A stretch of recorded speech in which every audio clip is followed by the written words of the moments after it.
In 1998, Suzanne Richerson, a Texas A&M student at their Galveston campus, heads to work as a night clerk at a hotel and condo complex. She expects to study overnight and leave at 7 a.m. At 6 a.m., the security guard checks on her before he heads out. But by 6:15 a.m., as a couple heads to check out, Suzanne is no longer at her desk. This is her story.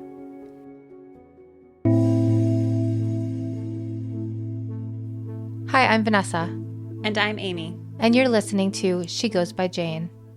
At the end of this episode and every episode, we will be joined by a special guest who will read an original poem by Amy Baker about the women we're featuring. This week, we are joined by Sonja Ball.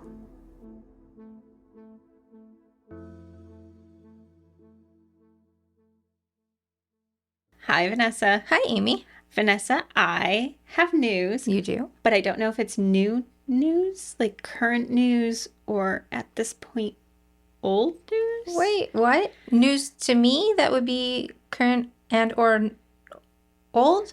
Or news to our listeners? Our listeners, because I think one of the things that's not necessarily apparent about our process is that we record these episodes, but we also don't always know when we're going to release them. Right. Because we're waiting on our celebrity guests who are amazing and we appreciate them so much, but we're waiting for them to fit us into their schedule. And so sometimes we're waiting, and so I don't know where in the system this episode is going to be. Okay. So is it current news? Is it old news? I don't know, but I started a newsletter. Oh, yes, I knew this news. You did, yes. I know this news. Even though you haven't subscribed yet. I tried. You did? I did. I tried. Okay. There was a complication. There was a complication with remembering your email address? No, I got the email address in. Okay. And then I hit everything else, and then it brought me somewhere else. Well, that's not cool. Right. So I wanted to retry it, but on my computer because I was doing it on my phone. Oh, okay. And I don't know what happened. And then, you know how I am. Mm-hmm. So I was doing that, and then I was like, oh, I need to retry that on my computer. And then I got distracted. You didn't make it back. And I never made it back. So the newsletter, Vanessa will get on board eventually, but the newsletter is called Girl Hunt, and it's on Substack, and you can reach it through girlhuntmedia.com. Right. I read it. Did you? Yay. So, I mean, I did the thing, part of a thing. I just need to finish it. And one of the reasons that I'm bringing it up here is that there are times when we're talking during our episode that I'm like, oh, I really want to investigate this topic more, or I want to write something longer about it, or I have found some random true crime thing, and it just doesn't fit with the scope of what we're talking about in the episode. Right. Yeah. So I was like, I'm just going to create a space for myself for that. So hopefully. So random tidbits or like extra information or side notes, or what kind of things are we gonna have, like more of those side stories? Like, remember the dogs with the cyanide? Yes. The dogs with the cyanide from our Dorothy Arnold episode. So that would be a perfect place for me to expand more into. Or, you know, we were talking about like amnesia and why that was so popular as like a diagnosis for missing persons. Mm-hmm. So something like that. Or I come across an article that's like, woman attacked by deer. I was about to say the deer. Yes. Yes, because that woman's like a champion of sorts. Right. Yes. So that would be a place to explore that more, or just about the true crime genre, books, to promote like other creators in that space. So it's kind of a variety of things. But a potpourri. A potpourri, yes. A little hodgepodge. Mm-hmm. But it is out there in the world, and the name is inspired by Ruth Baumgardner, who, as I was researching her, there was an article that said Girl Hunt. Oh, a headline for her disappearance? Yeah. Girl Hunt. Girl Hunt. And I was like, that is a particularly great name, because I think ultimately what it's about is locating women in the true crime genre. So right. And to just clarify for anyone trying to look that up, right? Because can they find that? Yeah. It's one word. Girl hunt is one word, yes. Yes. Not hyphenated or two words. Like girl and hunt. Right. Girl hunt. Girl hunt. Manhunt is one word, too. Yeah. All the hunts. Wait, but like deer hunt?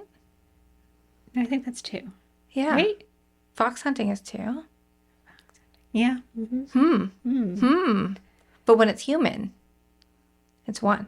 Both man and girl. Well, technically, is there any woman Ruth's hunt? was hyphenated. Girl hyphen hunt. So you unhyphenated. I unhyphenated. You one worded it, but manhunt is 1 word, so it's only fair. We get what they get. Right. so you can find me on Substack, and we'll put links in various places so that you can find that if you're interested. Have we shared it on our own socials yet? We haven't. Okay, let's do that. Recording Okay, this. so you might have already encountered that as future people. Uh-huh. Where are we in the timeline? We don't know. We don't know. I don't know. There is actually no poem written yet for this one. There is not. So this is how new this one is. Yes, but the poem is on its way. You don't even know what the poem's going to be. Well, I do have some ideas of what the poem is going to be. Do you have an idea? Yeah. Okay. Yeah. So it's there. It's just not out. There are words floating in my head, but it is not written. Yeah. I mean, it's just interesting because I don't think that, we're kind of unveiling a bit of our process here. Well, yeah, and we also do the poem talks over on the Behind the Poem for our Patreon listeners. Yes. So we never really talk about the poem stuff here very much. Right. Your process would be over there if they want to find that. But I think it's just fun that we're doing this and you don't even have a poem yet. And and you do, though, know. Like, I dabble a little bit in poetry, and half the time I don't know what I'm doing. It's just like blurp. It just appears on the page. Yeah, I think I'm writing something and then it comes out differently. No, so as I'm making these episodes, I'm also thinking about words and terms and phrases and images that might go into the poem. So, yes, the poem, as of our recording this, does not exist, but our listeners won't know because by the time they hear it, it will have already been recorded. So hopefully by then, yes, the poem will be done. The poem will be recorded, obviously, and hopefully they already know about Girl Hunt. Exactly. And this is old news. And it will be old news. Yes. Or a refresher. Or we have new listeners who are like, I don't even know what I'm listening to. Like, who are these people and why won't they shut up? Yes. Yeah. Okay. So we're going to dive into let's do the actual episode. Thing. Yes. Okay. Okay. So for today's episode, we are going back to the Texas killing fields. Yikes. Yes. So earlier this year, I said that I was making a commitment to cover some of the stories from this area of Texas. And honestly, it became so heartbreaking that I just needed to hit pause on it for a little bit. Okay. So we have a few episodes about the Texas killing field. So I'm going to do some recap. So if you've been listening to us for a while, you've heard this before, but it's a good reminder. So to recap, the Texas killing fields was initially a name given to a small 25-acre piece of land off of Calder Road in League City, Texas. This is where the bodies of 4 women who were homicide victims were found in the 1980s through early 1990s. 2 of these women, Audrey Lee Cook and Donna Prudhomme, were unidentified for nearly 30 years, but we talked about them and how they were identified in episode 22. Since then, the name Texas Killing Fields has become more expansive. Generally now it's considered the area of Texas that extends south of Houston to Galveston, largely on the I-45 corridor. And the reason for this expansion of this term in this area is because this part of Texas has become known for a large number of unsolved murders and disappearances, primarily, but not exclusively, of women. Do we have any kind of rough numbers on it's a lot. What a lot is? Yeah. I mean, there was a series of 11 murders in Galveston. So more than 20? Yes. Okay. Yeah. Some of them we don't talk about here because we focus on missing and unidentified women, right? So to cover the missing area or missing women in this area, we did talk about a woman named Shelley Sykes in episode 26. She was a 19-year-old college student. She'd been working on Memorial Day weekend at Guido's, a well-known historic restaurant in Galveston. She left work to head to her boyfriend's house, but later her car was found abandoned on the side of a frontage road near I-45. Her kidnappers and killers were later found but failed to reveal the location of her body, and we're going to refer a bit to Shelley's story in this episode, which is why I'm giving a little bit more information there. Okay. Additionally, we cover the story of Tran Harriman. Totsie. Yeah. Yeah. Who was visiting her family in Texas in 2001 when she disappeared on a trip to go house hunting. I guess she wasn't even house hunting. It was like region hunting to see where she might want to move. And you can find her story in episode 31. And I just like... If you haven't listened to that one, that would be a good one to go back to, like if you're new to us, because she just has such a rich history going up to her disappearance. So it's just she had like a very eventful but like nice life in a way. Like it's like a complicated, she was there for like so many historic moments in time. And just super positive, a little ray of sunshine. Yeah. Okay, so despite this coverage that we have done, there are more missing women in this region of Texas, and today our focus is on one of them, Suzanne Renee Richerson. And I am saying Richerson, not Richardson. No D. And she went missing from Galveston in 1988. And you're clarifying on that because we really wanted a D in there. I keep on adding it in because I know a writer, Suzanne Richardson. Okay. Yeah. And I was like, oh, wow, they have the same name. And then I was like, no, they don't have the same name, right? Yeah. Okay. So when I am researching the women whose stories we're telling here, I don't just focus on what happened to them. That's just part of their story. So I should clarify that Suzanne's family and friends often refer to her by her middle name, which is Renee. Okay. And I don't know if this was her preference in life, but sometimes I have to make a decision of how we refer to someone in our episodes. Because I want to both like balance the respect of their name preferences, but also make clear that in telling these stories, like I don't necessarily have the right to call them by their nickname. So since the papers largely used Suzanne, I'm going to use that name. You will hear me say Renee, though, when it's a direct quote. So for listeners, Renee and Suzanne are in fact the same person. Yes. Okay. Now, the first mention I can find of Suzanne is in 1973 in a paper when that December, an 8-year-old Suzanne wrote to Santa, and it was published in the Deer Park Progress paper. She wrote, "Dear Santa, I love you very, very much. I made a deer. I believe in you. I have been good too." Oh. And is this the spelling of it? Yeah, so bin is B-I-N, and the 2 is T-O. That's incredibly sweet. Yes. Apparently, long after this moment, Christmas was her favorite holiday of the year. So, later when she goes missing, her dad will tell reporters that he knew this happened, that people went missing. He just never thought it would happen to his family. And we know now, because we're looking at this from, his future, that it does happen to Suzanne. So when I look back at, like, an 8-year-old writing to, like, Santa, like, it's honestly, that's, like, one of the things that devastates me the most, right? Right. And not only an 8-year-old's writing to Santa, but she's loved because, like, there's a parent or somebody helping her. Right. Do this. Get her letter to Santa. Yeah. And she really is loved. Her family home is near Killeen, Texas, which we actually talked about in a different episode for Deanne Merrifield. And she has a younger brother who is just a few years younger than her, and a younger sister who's 2 years younger than him. So she is the oldest. Her mom works as a branch manager for Capital City Savings in Killeen, and her dad works at an engineering firm in Houston. In 1984, Suzanne graduated from Florence High School and decides to go away to college to attend Galveston branch of Texas A&M.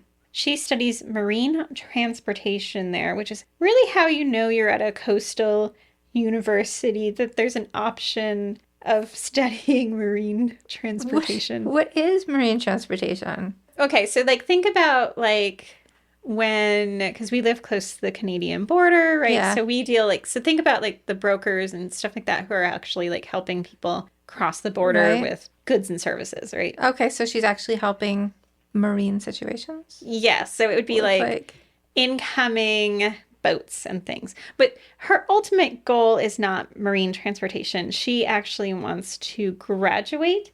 Okay. And then go on to study maritime law. And become a lawyer in the field. Okay. Of maritime law, which is different than regular law. So a niche part of law. Yes, law study. Okay. So she is active on campus and was part of the Student Association of the Maritime Administrators. Mm-hmm. Like, she's not alone in these studies. No. But she was really also busy off campus.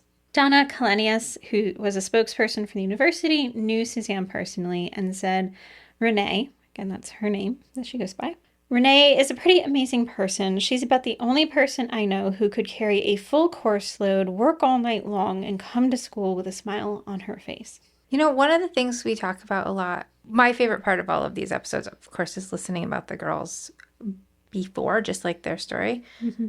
A lot of them are like real go-getters. Yes. These are highly motivated, strong women. Mm-hmm. So it kind of, I think a lot of the time when people talk about missing women or missing girls, they think of them as like naive or weaklings or like girls that are out like in the wrong places. Right. No. That's not the experience I'm having listening to your stories week after week. Yeah. So, I think as well, it's because in any situation, or often what happens in situations in which something bad has happened to a woman, like victim blaming starts to happen, right? And so she is like, she's a college student, she's got plans, she's working really hard. She's a happy girl. She's got everything going for her. Right. Yeah. And so Donna specifically, who's the spokesperson who knows her, is specifically saying that this about Suzanne's work experience because by this point, Suzanne is a senior and she is not only working hard to graduate and looking forward to getting into law school, but she's working 2 jobs as well. That's a lot. Yeah. So she's living on Ball Street in an apartment in one of the Victorian houses with her brother, who at the time was a freshman, and the 2 of them worked as wait staff at Guido's in Galveston. Suzanne worked in the chart room, which my understanding of Guido's history is this was originally a coffee shop. Weren't we just talking about Guido's? We were, because that's where Shelley Sykes was working when she went missing 2 years previously. Oh. Shelley had actually left work at Guido's and was on the way to her boyfriend's when she went missing. Okay. So, this is why calling attention to this particular area is important to me, because, like, there's a greater ecosystem here, right? In addition, on September 16th, 1988, Suzanne started working as a night auditor at Casa del Mar. This was kind of a combo hotel condo complex that was apparently considered pretty posh. Those were not my words. That's the words that were. Okay. I don't often say posh. I haven't heard you say it. No. Basically, Suzanne would be working the desk from 11 p.m. to 7 a.m. in case any guests needed anything or were checking out. Suzanne had done this type of work 2 years before at the flagship hotel, and she really liked it because she could actually get a lot of studying done while at work. I actually know a lot of writers who have worked desk jobs like that before. Just to have time? Yeah. Yeah. Yeah, they're getting paid, but they can also get some writing done. So because Suzanne was so busy, a lot of people on the 700-person Galveston campus knew her as hardworking and well-liked, but weren't particularly close with her. Her friend Mark, who had known her for the 3 years she'd been in college, said she was shy, but really friendly if you got to know her. On Thursday, October 6th, 1988, Mark says he saw her around 7 p.m. They'd been talking about an upcoming test they had to take together when she left to go find her brother. He said everything seemed fine, except she seemed a bit anxious about finding her brother. Her brother said he actually last saw her around 6 p.m. that night, so I'm not actually sure the 2 connected before she headed to work at Casa del Mar. It sounds like Suzanne had a pretty typical night at work. Casa del Mar had a hired private security guard who was on the premises until 6 a.m., but Suzanne's shift went until 7 a.m. He says that when he punched out, he checked on Suzanne at the front desk, and she was sitting there and appeared to be, in his words, in good health. At 6:15 a.m., a couple who were checking out came to the lobby and said that they didn't see anyone there, so they dropped their room key on the desk and left. At 6:40 to 6:45 a.m., the day clerk came in for their shift, and that shift started at 7, and was startled to find Suzanne wasn't there. Okay, so she was there at 6, but not there at 6:15? Yes. Okay. And then the day shift person comes in at 6:40, 6:45. And she's still not there. We'll be back in a moment.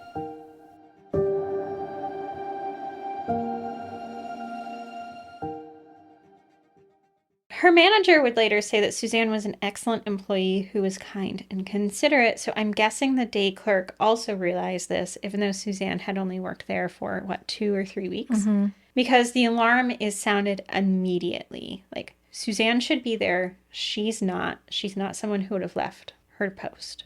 The police arrive on the scene to find Suzanne is missing, but not many other clues. Like, her purse is still there. Her school books are there as well. There's money in the cash register, so obviously this is not like a robbery situation. Later, a maintenance man finds a single brown leather shoe in the parking lot, and it's believed to be Suzanne's.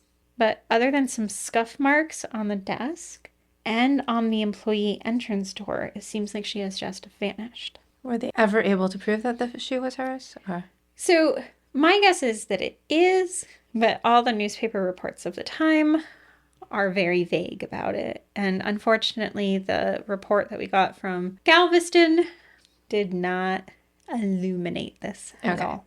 So never been clarified. Right. So an immediate search for Suzanne is launched. One of the early reports of something amiss comes from some guests and a resident at Casa del Mar. It's unclear in the reporting whether this is the same person or two different people, to be clear. So one said he heard a scream but went back to sleep when he didn't hear anything else. Mm-hmm. And I believe a different one said they heard a woman screaming, which prompted them to look down the hall, but the screaming stopped, and then they heard a door shut. Okay. And so this is all in one of the rooms, or where is this that they're hearing this? So they heard it from their residence. Because it's like a condo/hotel. Okay, so they heard it from their unit at the same building? Yeah. But they don't know which place the screams are coming from, is what I'm saying, or the door. Which door is being slammed? They don't know anything about that. No. Okay.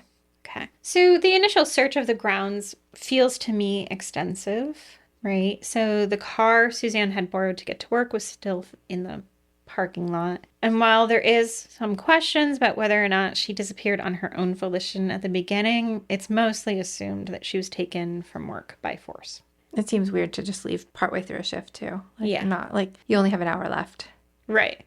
Get to the end of your hour and then. Yeah. So like it doesn't match up with who she was, doesn't make sense. Now, later in the day, the Texas Department of Corrections officers sends 40 volunteers to search through the nearby fields. There's talk about getting some bloodhounds to search for her, but the dogs are in on a case in Amarillo, so that's a 12-hour drive away, they say. And so they didn't think that the dogs would get there in time to be of any use. Police end up visiting all the complex's 276 rooms looking for her, but turn up no leads. Detective Captain Ernest Galvin says that at this point in the investigation that they have no clues, no suspects, no motive. Now, the search does continue through the weekend, but by Monday, Lieutenant Rick Boyle of the Galveston Police Department reports that nothing has panned out so far. Now, the search efforts for Suzanne are pretty robust, at least in comparison to some of the other cases that we've talked about. I mean, there are definite failings here. But Texas A&M, Suzanne's university, they host a press conference on that Tuesday, and about 200 students are there, and they pick up 1,000 posters to distribute. The university promises more in the next few days once they're printed. In addition, a reward fund is started pretty quickly, and by Wednesday, it's up to $15,000. Part of the money comes from students, part from local residents, and some from the owners of the complex, Casa del Mar. The Galveston Police Department, they also have administered a polygraph test to the security guard, but he passes, as does a woman who had reportedly seen Suzanne in the office that night. And in this week, there is a task force established that consisted of FBI agents, the district attorney's office, sheriff's deputies, and local police. Galveston police places a detective on the case named Harry Millo. This is his sole case, so he's not working on anything else. So they are taking it quite seriously compared to a lot of things we've talked about in the past. Yes, so it's very apparent that something has happened. So despite all these efforts, no substantial leads come in for Suzanne. Her parents wait by the phone in Suzanne's apartment, hopeful she will call or the news will come, like something will happen, right? Because there's so little to go on, and because of the potential missing shoe, the scuff marks, everyone realizes pretty early that it's likely Suzanne is not alive. Just 4 days after her disappearance, her grandmother says, "We hope they find her. So much time has gone by, you just don't know."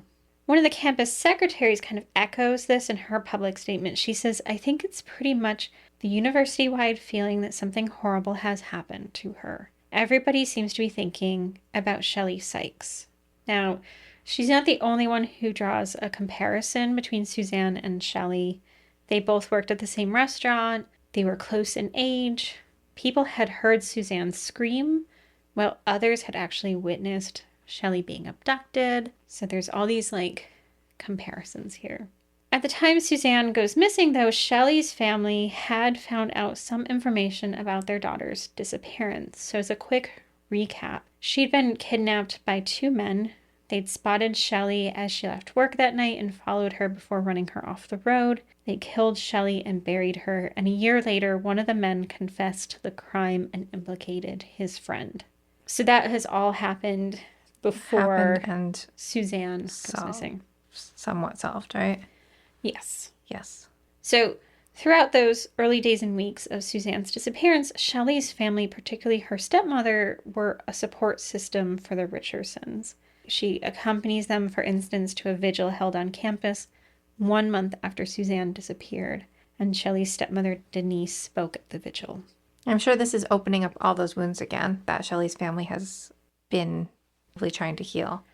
Yeah, at this point in Shelley's sort of chronology, her family had found out a lot of what had happened to her, but they still hadn't located her. Right. Yeah. So the weeks are kind of wearing on here, and by December, Suzanne's mom, Kathy, said that she had gone through a phase where she couldn't stand to have anyone around her. She couldn't read or sleep or eat, and that the rest of the family had been going through something similar. Now, December also brings one of the few major leads in Suzanne's case. So these details are not released until many years later, right? You just get to know them here, kind of in this chronological order, okay? So basically what happens is an unknown man called one of Suzanne's friends, okay? Through a series of 6 phone calls on December 5th of the year Suzanne goes missing, this man revealed that he had been with 2 other men in the early morning hours on October 7th. He claims that he was their driver that night. Okay. So the friend doesn't know who this man is.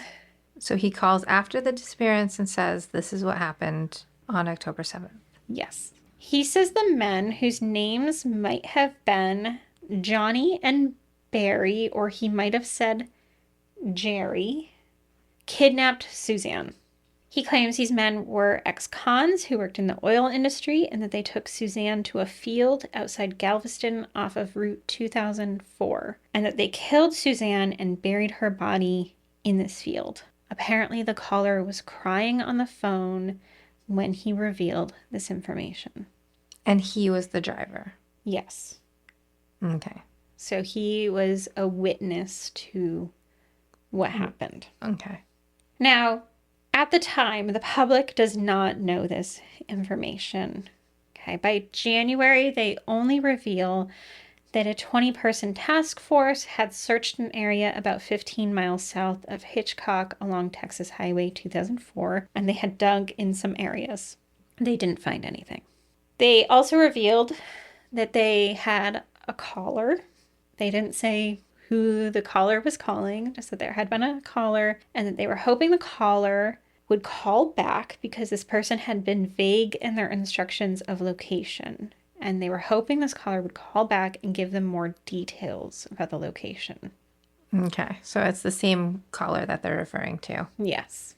Okay. So this call doesn't come in. Like, the man doesn't call back. Okay, so much of the information, though, about the men's names was revealed by a private investigator by the name of Willie Payne. Payne was hired by Suzanne's family, and he believed that by going on things like local radio stations and talking about these developments, it would aid in the discovery of new information. This was in conflict, though, to what others wanted in this case. So you've got the private investigator who's like, let's get out there, let's say what we're going to say. On the other hand, the FBI, they were hesitant to release this information because they felt it placed their informant at risk, right? So if you're out there saying a man called in and revealed some information, then the informant's at risk. Yeah. And Milo, who had been assigned by Galveston to the case, was worried that it would cause unnecessary suspicion of anyone named Johnny, Jerry, or Barry, right? Which there's probably a lot of people with that name. So, yes. Yeah. So they're at odds with one another. Meanwhile, though, Suzanne's family, they're pushing forward with what they can do. They worked on flyer distribution, getting her photo on the backs of tractor trailers, taking out billboards. Like, this had actually worked in Shelley Sykes' case. Shelley's killer had actually seen her flyer at a bar just south of the Mexican border, and he was essentially racked with guilt, and this ultimately leads to him being apprehended. So there's likely a lot of hope that this kind of case as well. At the same time, the private investigator Payne also continued his work. He had a lead on a backyard of a house in Lamarck, Texas. Apparently, one of his key suspects had rented the home, and this person moved out in October or November of 1988, so kind of around the time Suzanne went missing. Mm-hmm. Now, someone had reported that the backyard looked to have a depression, but when Payne searched there, it was clear it wasn't a dig site because the tree roots had not been disturbed or cut like you would see if someone had been digging there. So it was just a natural depression. Yeah. Now, in 1990, another tip was finally revealed to the public. This was that some farmers in Brazoria County claimed to witness 3 men digging in the same area where investigators had searched before off of Texas Highway 2004. And that checks out with the caller, right? Yes. There would have been 3 men. Yep. This area had been searched multiple times by law enforcement and by the private investigator Payne. Now, by this point, Payne was really working Suzanne's case independently, vowing not to give up searching for her. At one point, he brought in cadaver dogs who alerted on the site, so he took some soil samples. These were inconclusive. The samples seemed to test positive for a type of bacteria that would be present when there are human remains, but the lab cautioned these results could be skewed because this is a cattle pasture, and basically the urine and feces from the cows would impact the results. It was through Payne, though, that the Cleveland Construction Company volunteered to use their equipment to dig in this area in 1990. Initially, Suzanne's parents, who had since moved closer to Galveston to be more accessible, didn't want to be there, but they changed their minds. Her mom said of Suzanne's father, "I wasn't going to let him come by himself. He said he couldn't stand to sit through the weekend and not know if she was here. He wanted to be here when they found her. It's been such a long time." Despite everyone's hopes, they did not find Suzanne during that search. Now, in 1998, this area is searched again. This time, divers are taken to the waters in Cloud Bayou, which is near Texas Highway 2004. Now, there had been another anonymous call, this one stating that Suzanne's torso had been left in the bayou. This search was now 10 years after Suzanne went missing, and in that time there'd been significant weather events and animal activity, but we do know in a stream bed they found a group of bone fragments in the silt. Most, though, were determined to be animal. Most? Yeah, so... How does that work? So some of them, at this point, they're like fragments that have been there for quite a while. Okay. So the ones that they were able to identify did check out to be animal. At the time, some were deemed to be inconclusive. Looking at the Galveston report that we did get, though, it does list in evidence a box of bones, but they are labeled animal bones. Okay. Or I should say they're labeled non-human bones. Which can only mean... Right. Like, what kind of bones are they? Right. Yeah. So this kind of sits for a while, and it's very clear that some stuff is going on behind the scenes, but it's not being publicly reported.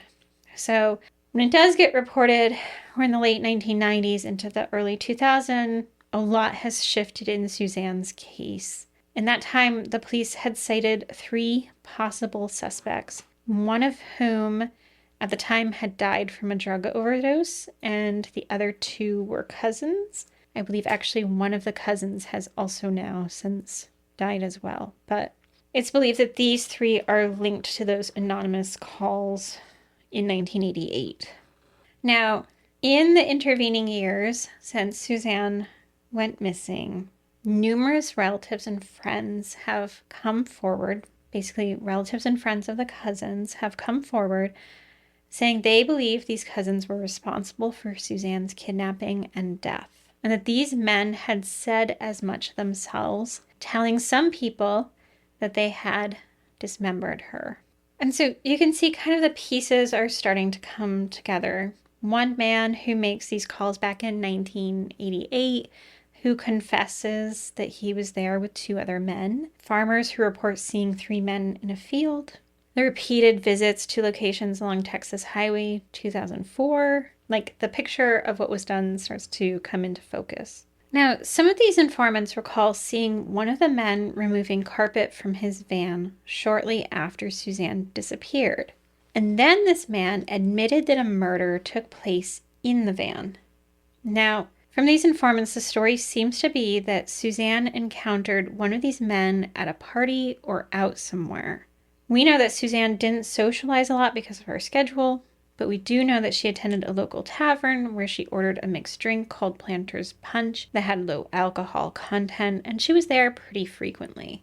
It's also entirely likely that she, like many other returning college students, attended some events as everyone got back to Galveston at the start of the academic year. So apparently this man met her there and had been following her since. Like, he became obsessed with her. So he's a stalker at this point, like he's a full-out stalker. Does he go to her college?